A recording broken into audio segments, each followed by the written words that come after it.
நேயர்கள் அனைவருக்கும் வணக்கம். வெண்முரசு சொல்வளர்காடு அத்தியாயம் 37. அந்தி வேளை வேள்வியும் சொல்லாடலும் முடிந்தபின் முன்னிரவில் சாந்தீபனி குருநிலையின் முதன்மை ஆசிரியரின் தனி அறைக்குள் தருமன் அவர் முன் அமர்ந்திருந்தார். அவர்களுக்குள் நிகழ்ந்த உரையாடல் முறுகிச் சென்று முறிந்திருந்ததன் அமைதி அங்கே நிலவியது. பிரகதர் எந்தையின் அணுக்கர், இனியவர், எளிய பற்றுக்களால் ஆனவர். அவருக்கு எந்தை மேல் உள்ள அன்பு இப்போது இளைய யாதவன் மீதான வஞ்சமாக மாறிவிட்டது என்றார் சாந்தீபனி முனிவர். அவர் முகம் மெல்லிய சிரிப்பில் வளைந்தது. அது எளியதென்பதனாலேயே கடினமானதும் கூட. அரசே, எளிய மானுடர் இனியோர் என்று அறிவுடையோர் இறங்கிச் சொல்வதை கேட்டிருப்பீர். அது கற்றவரின் ஆணவத்தால் சொல்லப்படுவதென்று வேறில்லை. கல்வியே ஒருவனை தன்னைத்தான் காணச் செய்கிறது. தன்னை அறியாதவனின் உணர்வுகள் அனைத்தும் விலங்கு இயல்பு போல தன் பெருக்காக எழுபவை. அது அன்பென வெளிப்படுகையில் அதில் இருக்கும் கட்டின்மை நம்மை வியக்கச் செய்கிறது. எண்ண தெரிந்தவனின் தடைகள் ஏதும் அதில் இருப்பதில்லை என்பதனால் அதை இறை வடிவம் என்றே நம்மால் எண்ணப்படுகிறது. ஆனால் வெறுப்பும் சினமுமாக ஐயமுமாக அது மாறும் போது அந்த கட்டின்மையும் விளக்கமின்மையும் நம்மை அச்சுறுத்துகின்றன. நம் சொற்களும் நெறிகளும் எல்லாம் முழுமையாகவே தோற்று நின்றிருக்கும் இடம் அது என்றார் சாந்தீபனி முனிவர். கட்டற்ற பேரன்பு மட்டுமே அவ்வண்ணம் ஒருவனில் வெளிப்படும் என்றால் அவன் கல்லாத எளியோன் அல்ல, கடந்து சென்ற மெய்யறிவன். ஆனால் பேரன்புக்கும் பெருவஞ்சத்திற்கும் அணுவிடையே வேறுபாடு. பாலே திரிவதற்கு எளியது. ஆம் என்று தருமன் சொன்னார். அதை நெறியவைகளில் பல முறை பார்த்திருக்கிறேன். நெறிகளுக்கு அப்பாற்பட்ட பெருவஞ்சமும் ஆராய்ச்சினமும் விழிமூடிய தன்னிலை போக்கும் எளிய மக்களில்தான் பெரும்பாலும் வெளிப்படுகின்றன. சாந்தீபனி முனிவர், எந்தைக்கும் இளைய யாதவனுக்கும் இடையே நிகழ்ந்த பூசல் என்னவென்று என்னால் ஒரு சொல் மாறாது சொல்லிவிட முடியும். ஏனென்றால் அவர் நானே என்றார்.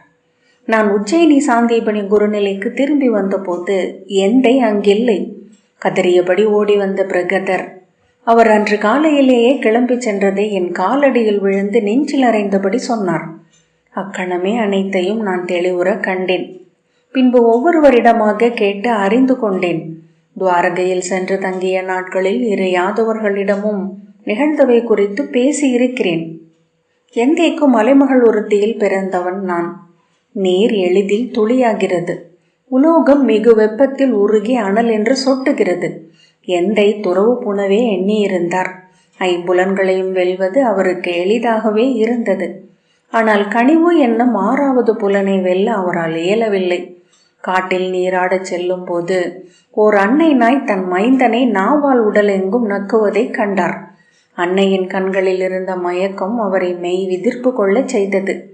எளிய நாய் ஒன்று தெய்வ வடிவாக அங்கிருப்பதை கண்டார். அக்கணத்தில் அவர் ஒரு மைந்தனுக்காக விழைந்தார். அவ்விழைவே நான். அருகில் பிறந்தவனாகிய என்னை தன் வடிவாகவே அவர் கண்டார். தன் மடியில் அமர்த்தி வேத சொல் கற்பிப்பார். தான் அறிந்த அனைத்தையும் ஒரே நாளில் எனக்கு கற்பிக்க முயல்வார். என் இளமையின் சிறிய கலத்தை உணர்ந்ததும் சினந்து என்னை உலுக்குவார். உடனே கனிந்து தழுவி கண்ணீர் மல்குவார்.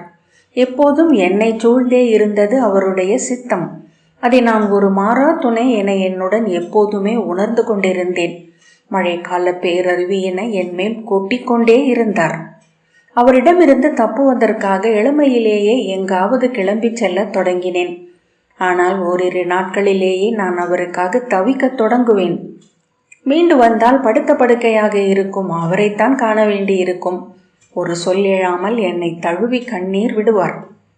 அரசே, தாயுமான தந்தை இரண்டுக்கும் அப்பால் சென்று பலி கொள்ளும் தெய்வமாக ஆகிவிடுகிறார். பின்னர் என்னையே நான் நுணுகி ஆராய தொடங்கினேன். ஏன் அவரை விட்டு போக என்னால் இயலவில்லை? அது பேரன்பினால் என்றால் அவருடன் இருக்கையில் நான் ஏன் விட்டு செல்ல தவிக்கிறேன்? அவர் என்னை முற்றிலும் சூழ்ந்து கொண்டிருந்தார். என் காற்றும் வாழும் பொருள்வய பேருலகும் அனைத்தும் அவரே என்பது போல. அவர் சொல்லாகவே இருந்தது என் சித்தம். நானே எதையேனும் எண்ணி கண்டடைந்து மகிழ்ந்த மறுகணமே அது அவரது சொற்களே என்று உணரும் தருணத்தின் சோர்வு ஒவ்வொன்றும் ஓர் இறப்பாக இருந்தது எனக்கு. அப்படி என்றால் அது அன்பல்ல. ஏன் நான் மீண்டு வருகிறேன் என்றால் பிறிதொரு உலகில் வாழ எனக்கு பழக்கமில்லை என்பதனால்தான். அந்த மேயுலகங்களில் நான் அயலவனாக தவிக்கிறேன் என்பதனால்தான். நான் என்னை மீட்டு கொள்ளாவிட்டால் வெறும் நிழலென எஞ்சுவேன். உயிர் வாழும் ஏட்டுச் சுவடி, மெய்பிதற்றும் கிளிப்பிள்ளை. நான் என்னை அவ்வாறு எண்ணவே நடுங்கினேன். நான் என்னும் சொல்லாக எனக்குள் எழுந்த தெய்வம் விழி சேர 1000 கைகள் கொண்டு எழுந்தது அப்போது. பின்பு தெளிந்த நிலையிலும் அதுவே உறுதியாகப்பட்டது. எந்தைக்கு நல்மைந்தனாக நான் இருப்பது என்பதே கூட அவரிலிருந்து பிரிந்து நான் என என்னை வளர்த்து கொள்வதே. வேறு வழியே இல்லை. குருதி வழியே அறுத்து கொண்டுதான் ஆக வேண்டும். உடைந்து விழுந்த பிஞ்சிலிருந்தும் பால் வடியும். அது தாய்மரத்தின் பால்தான். ஆயினும் அப்பிஞ்சின் குருதியும் கூட கிளம்பி சென்றாக வேண்டும். இன்றே இல்லை, நாளை, இனி பிந்தலாகாது, இனி இல்லை பொழுது. இவ்வாறு நாட்களை செலுத்தி கொண்டிருந்தேன். என் குழப்பங்களை அறியாத தந்தை மேலும் மேலும் கைகள் பெற்று என்னை தழுவி கொண்டிருந்தார். ஒரு கை எனக்கு ஊட்டியது, ஒரு கை என்னை நீராட்டியது, ஒரு கை எனக்கு கற்பித்தது, ஒரு கை இரவில் என்னை கால் தழுவி ஆற்றியது. ஆசிரியர், நண்பர், ஏவலர் அனைவரும் அவரே. பொறுக்க முடியாமல் ஒரு நாள் கிளம்பி சென்றேன். அது இயல்பான உதிர்வே என கிளம்பிய பின் கொண்ட விடுதலையால் உணர்ந்தேன். அவ்விடுதலை நாள் செல்ல செல்ல வளர்வதிலிருந்து உறுதி செய்து கொண்டேன். சாந்தீபனி காட்டிலிருந்து தெற்கே உஜ்ஜயினி வந்தேன். அங்கிருந்து மேலும் சென்றேன். அங்கிருந்து கிளம்புவதற்கு முன் பிருகதரை அழைத்து நான் பிரபாசநேரில் ஆடிவிட்டு திரும்பி வருவதாக சொன்னேன். ஆனால் நான் சென்றது மேற்கு மலைகளின் உச்சியில் சௌராஷ்டிர நாட்டுக்குள் அஷ்டசரஸ் முடிமேல் இருக்கும் பிரபாச தீர்த்தத்துக்கு அல்ல, மாளவத்திற்கு வடக்கே இன்றைய துவாரகைக்கு தென் எல்லையாக அமைந்த பிரபாச கடல் துறைக்கு. அனைவரும் அறிந்த இடம் யாதவர்களின் தூநீராட்டு தலமான பிரபாச தீர்த்தம்தான். அப்படித்தான் பிருகதர் எடுத்துக்கொண்டார். எந்த என்னை பின்தொடர்ந்து வந்து நாளும் என்னை பற்றிய செய்திகளை அனுப்ப தன் மாணவர்களையோ ஒற்றர்களையோ அமைப்பார் என அறிந்திருந்தேன். ஓரிரு நாட்களுக்குள்ளாகவே என்னை திரும்பிச் செல்லும்படி கோரி மன்றாட்டு வந்துவிடும். தந்தையிடம் பொய் சொல்லக்கூடாது என்பதனால் பிரபாச ஜலம் என்று பிருகதரிடம் சொன்னேன். அவர் தான் எண்ணியதையே கேட்கும் எளிய உள்ளத்தவர் என அறிந்திருந்தேன். அவ்வண்ணமே நிகழ்ந்தது. எந்தை பிரபாச தீர்த்தம் வரை ஒற்றர்களை அனுப்பி நான் அங்கே சென்றடையவில்லை என்று கண்டடைந்தார். பிரபாசத்துறை குறித்து நான் வியாசரின் காவியத்தில் தான் படித்தேன். அது கடல் நிலத்திற்குள் பீரிட்டு வந்து உருவாக்கி கொண்ட ஒரு பெருஞ்சுழி. அதன் விளிம்பில் இறங்கினால் நீர் நம்மை அள்ளி நெடுந்தொலைவுக்கு சுழற்றி கொண்டு சென்று மறு எல்லையில் உள்ள சிறிய குகை வாயிலுக்கு முன் விட்டுவிடும். அக்குகை அதனுள் உள்ள இயற்கையான அருமணிகளால் ஒளி கொண்டது. அதனுள் அமர்ந்தால் ஓழ்கம் எளிதில் வயப்படும் என்றது வியாச மாளிகை.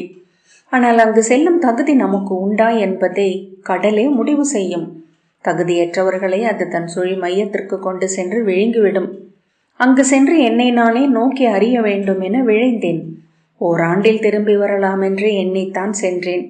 ஆனால் அங்கே நான் எண்ணாதவை அனைத்தும் நிகழ்ந்தன என்று சாந்தீபனி முனிவர் தொடர்ந்தார். பிரபாசத்துறைக்கு நெடுங்காலமாக எவரும் செல்வதில்லை என்று அவந்திக்கு சென்ற பின்னரே அறிந்தேன். மாளவத்தின் ஆட்சிக்கு அப்பாற்பட்ட நிலம் அது. அங்கு முனிவர்கள் செல்வதற்கான பாதை ஒன்று முன்பு இருந்தது. ஆனால் சில 100 ஆண்டுகளாக அப்பகுதியில் வாழ்ந்த 5 தொல்குடிகள் ஒற்றை குமுகமாக இணைந்து அரசு ஒன்றை அமைத்து கொண்டிருந்தனர். அதற்கு பஞ்சஜனம் என்று பெயர். மாளவமும் பிற அரசுகளும் அதை அஞ்சின. 5 வெவ்வேறு குடிகள் கலந்து உருவானது பஞ்சஜனம். அந்நிலம் முற்றிலும் வேறுபட்ட ஒன்று. அடர்காடு சூழ்ந்த மலை பிரிவு ஒன்று நீண்டு கடலுக்குள் இறங்கி நின்றிருக்கும். அது சங்கு வடிவமானது. அதை இன்று சங்ககிரி என்றே சொல்கிறார்கள். மலை தெய்வமான தாரையை வழிபடும் தாரா புத்திரர்களும் பறக்கும் நாகத்தை வழிபடும் சிரோ நாகர்களும் முகில் வடிவ யானையை வழிபடும் கஜமேகர்களும் அந்த மலைக்காட்டில் வேட்டையாடி வாழ்ந்தனர். கடலாமையை வழிபடும் மகாஜலர்களும் அலை தெய்வத்தை வழிபடும் தரங்கர்களும் கடலோரமாக மீன்பிடித்து வாழ்ந்தனர். அவர்களுக்குள் பல 1000 ஆண்டுகளாக ஓயாது போர் நிகழ்ந்து வந்தது. சில 100 ஆண்டுகளுக்கு முன்பு பெருங்கடல் கொந்தளிப்பு ஒன்று நிகழ்ந்தது. கடல் அலைகள் எழுந்து சங்ககிரியை முழுமையாகவே மூடின. கடலை அறிந்திருந்த தரங்கர்களும் மகாஜலர்களும் நீருக்கு மேல் படகுகளில் ஏறி தப்பினர்.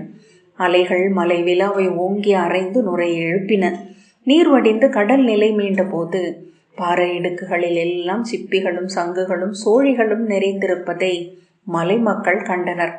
அவர்கள் அதை ஆர்வத்துடன் பொறுக்கி சேர்த்தனர். ஏனென்றால் கடல்குடிகளை அஞ்சி அவர்கள் கடலருகே செல்லும் வழக்கமே இருக்கவில்லை. அவர்கள் அதை ஆர்வத்துடன் பொறுக்கி சேர்த்தனர். ஏனென்றால் கடல்குடிகளை அஞ்சி அவர்கள் கடலருகே செல்லும் வழக்கமே இருக்கவில்லை. இரு பாறைகளுக்கு நடுவே கிடந்த பெரிய சங்கு ஒன்றை கஜமேகர் குலத்தைச் சேர்ந்த இளைஞன் ஒருவன் கண்டான். முதலில் அதை அவன் ஒரு வெண் பன்றிக்குட்டி என்றே எண்ணினான். பின்னர் அது பளிங்கு பாறை என நினைத்தான். வழுக்கு பாறைகளில் தொற்றி ஏறி அவன் மேலே சென்று அதை கையில் எடுத்தான். வெண்ணெய் உறைந்து கல்லானது போல குளிர்ந்து போயிருந்த அது ஒரு பெரிய சங்கு என தெரிந்தது. பிற சங்குகளிலிருந்து அது வேறுபட்டிருப்பதை அவன் கண்டான். அது வலம்புரியாக சுழன்றிருந்தது. அதை அவன் எடுத்துக்கொண்டு சென்று துளையிட்டு ஊதினான். சிம்மம் போல அது ஒலி எழுப்ப கண்டு மலைச்சரிவில் வாழ்ந்த மத யானைகள் கூட மத்தகம் தாழ்த்தின. அதை கையில் ஏந்தியதனாலேயே அவன் குடியில் அவன் அனைவராலும் பணியப்பட்டான். அவனை அக்குடி தங்கள் அரசனாக்கியது. ஒரு நாள் கஜமேகர்கள் தங்கள் படைக்கலங்களுடன் திரண்டு அவன் தலைமையில் மலை இறங்கி தரங்கர்களின் சிற்றூர்களுக்கு சென்றார்கள்.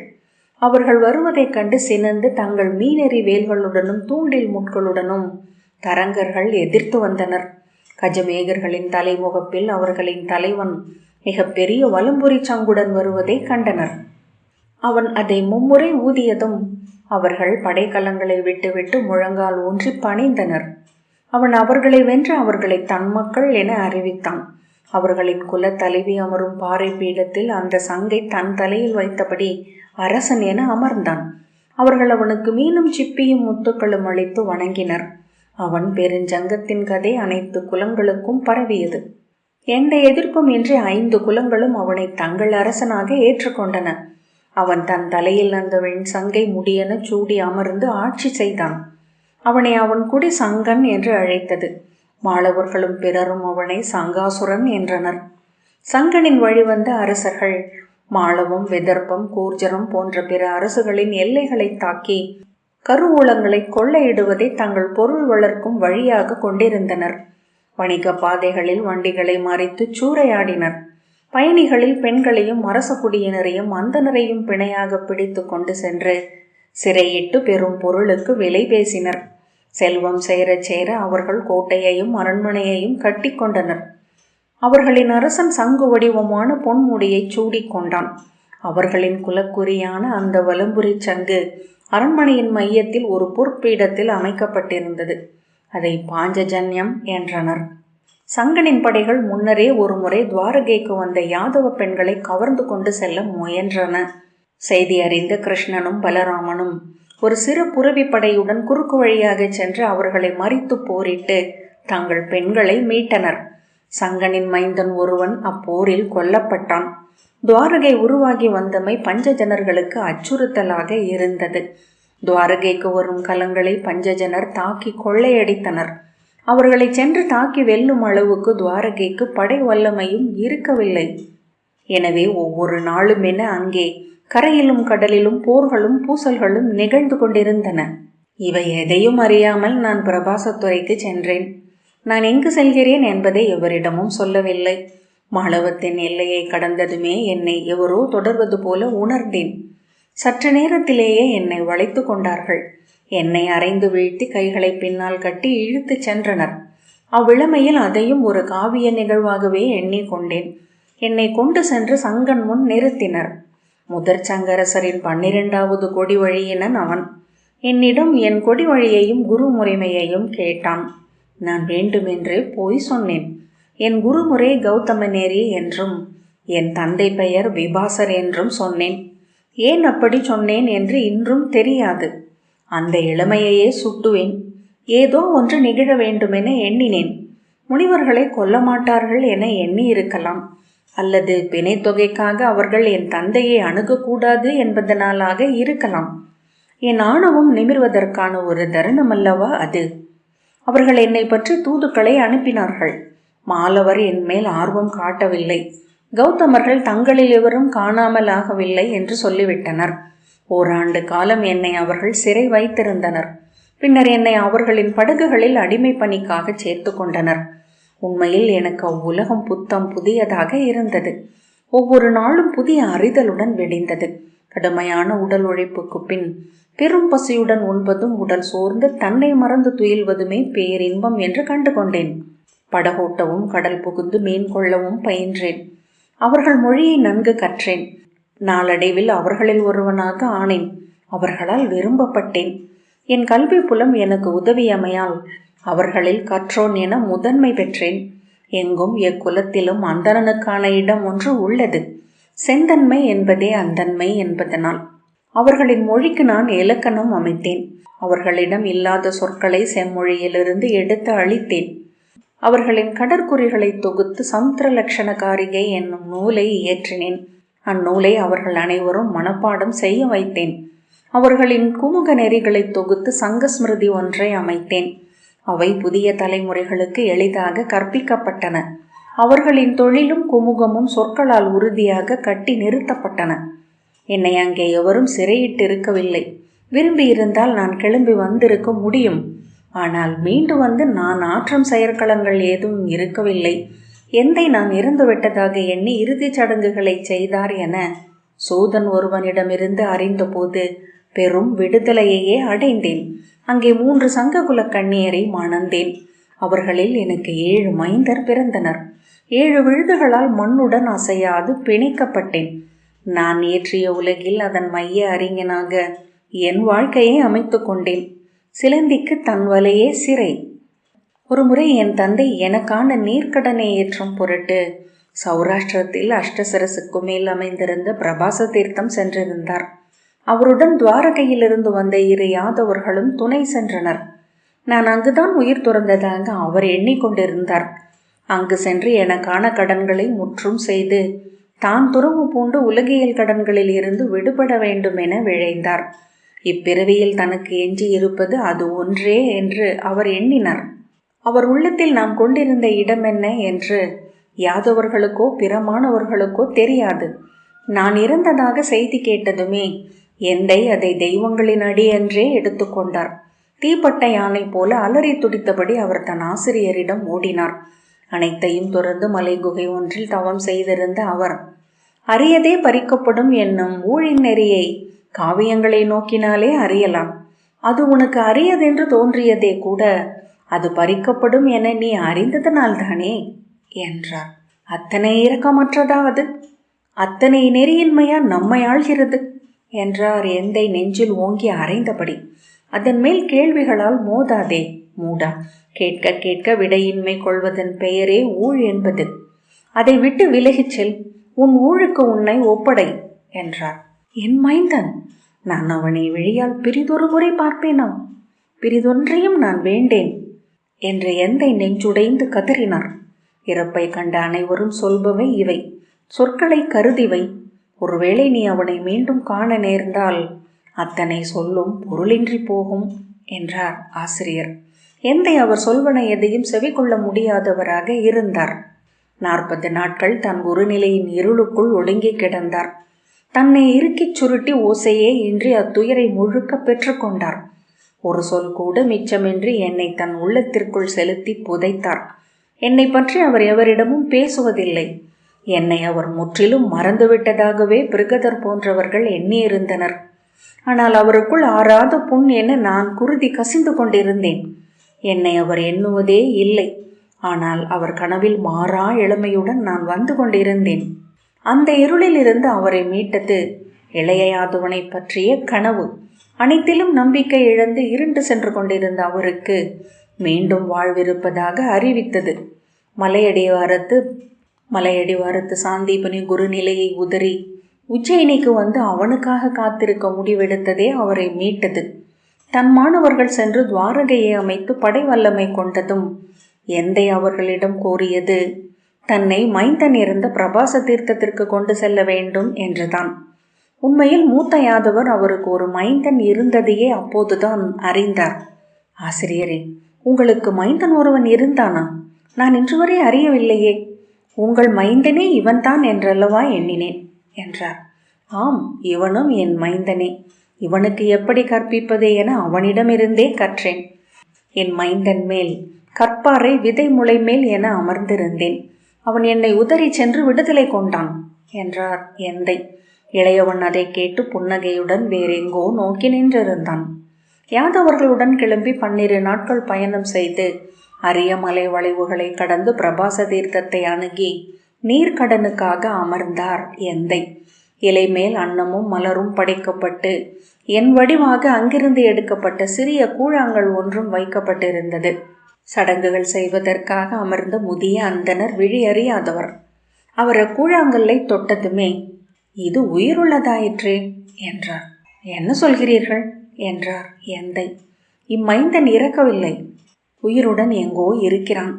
இவனுக்கு அளிக்கப்பட்ட அன்னத்தையும் நீரையும் இவன் மூதாதையரே இதுவரை பெற்றுக்கொண்டனர். ஐயமே இல்லை என்றார் அந்தனர்.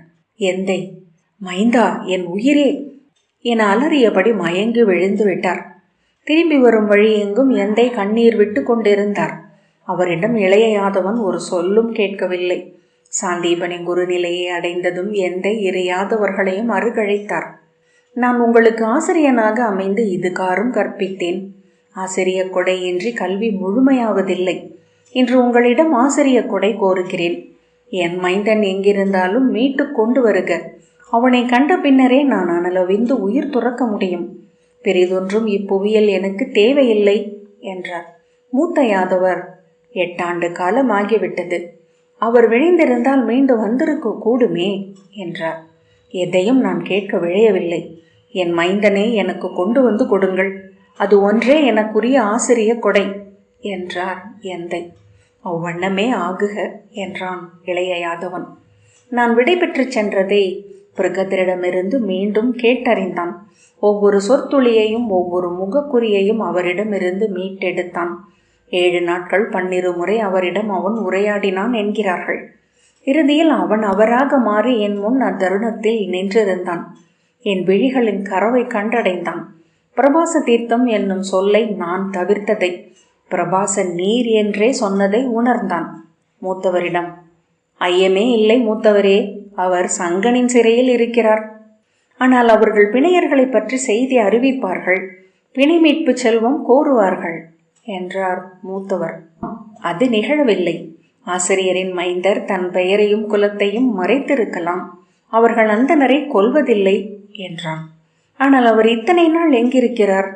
அவர்களுடன் அவர் வாழ்கிறாரா என்றார் மூத்தவர். அறியேன், அவரை தேடிச் செல்வோம். அவரை மீட்காமல் திரும்ப மாட்டோம் என உறுதி கொள்வோம் என்றான் இளைய யாதவன். நான் வந்த வழியே அவர்கள் அவ்வாறே மீண்டும் நடித்தனர். என்னைப் போலவே உஜ்ஜயினிக்கு வந்து அங்கிருந்து பஞ்சஜனத்தின் எல்லை வரை வந்தனர்.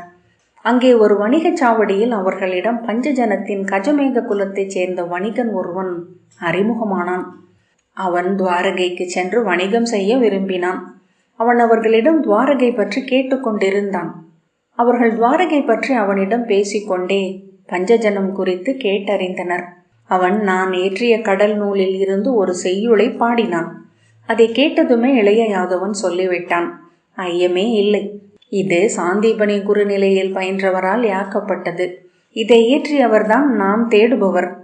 நான் என் பெயரை கிரிஜன் என்று அங்கே சொல்லியிருந்தேன். அவர்கள் மீட்டு செல்ல விரும்புவது என்னைத்தான் என அன்றே அவர்கள் முடிவு செய்தனர் என்றார் சாந்தீபனி முனிவர். அன்று அவர்களால் பஞ்சஜனரை வெல்ல முடியாத நிலை இருந்தது.